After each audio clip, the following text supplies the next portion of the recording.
Welcome to Wereham. This is our village hall. It's a World War I YMCA timber-built building that was bricked around in the 60s. And unfortunately, it's beyond economic repair. This old hall, unfortunately, is a very old hall. And what we're going to have is a fantastic modern building with facilities, warmth, welcoming, and I hope that the groups that come can interact with one another. These are the plans for the new village hall. This is going to be a UK first passive house building. A passive house building is basically a thermally tight building. It's a low energy use building. So for us that's very key, because one of our project needs is to ensure that we deliver a building that is economical for the future, to ensure that it can remain open and well managed for years to come. Also to ensure that it's economically accessible for all the groups. If you've got higher costs, then people coming in to use the village hall and deliver services will be charging higher prices. So we want to make sure that we keep our higher costs low, so that in turn people can economically access services and activities in the new hall. We were aware very early on with our project that we needed a unique selling point, and for us we needed to make sure that our building was going to be low cost, low energy. So when we went out to tender for an architect, we put that in our brief that we were looking for that point in our design, and we approached architects that were capable of delivering low cost, low operational buildings. Before I started this, I had absolutely no funding experience at all. It was completely new to me. I'm actually a vet. Basically, we just need people who are enthusiastic. If we know what we want to achieve and we've worked together as a group, and whilst none of us really have the background, we've been able to get that information from various sources. You know, we've got now an architect on the project team, a civil engineer on the project team, so we've got people that we can pull in with information and knowledge, and then between us we can put it together to create the team that we need to achieve what we need to. We started in 2013 talking to the Norfolk Rural Community Council to find out what we needed to do to be funding ready and to apply for funding. And they basically pointed us in the direction that we need to find out what people's issues are first.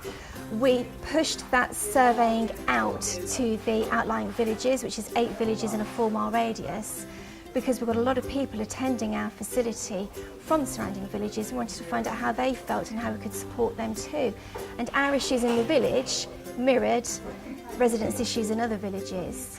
So what we ended up with was realising that to improve people's lives, we needed to provide physical activities for all ages.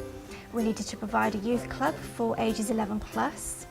We needed to provide opportunities for older people to socialise, and we needed to provide opportunities for adults to learn new skills. Well, I was asked initially if I would perhaps do something or related to new skills. In fact, I said I'd be quite happy to support elderly people who wanted some support with learning PC skills.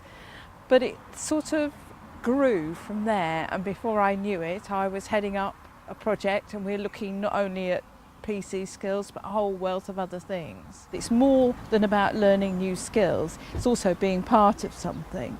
I've made some really lovely friends, and my main reason for joining initially was if anything ever happened to my husband and I was on my own, I would need some friends and some social group, and so now we will have that. We can do these things with the younger community as well. We can be a group, a village and a community. There isn't that much in the way of facilities for youth of those areas to get together, be sociable, work together for common goals. So really what they were trying to do is to enable a place where they could all come round to communicate with each other, meet up, bringing them in off the streets and being able to have them in a safe area. It's not just the youth, it's also their family units which benefit from all this. So it's hopefully going to make a big difference to the community longer term. We really want to achieve something that will mean that we've got a building going forward that will help generations to come.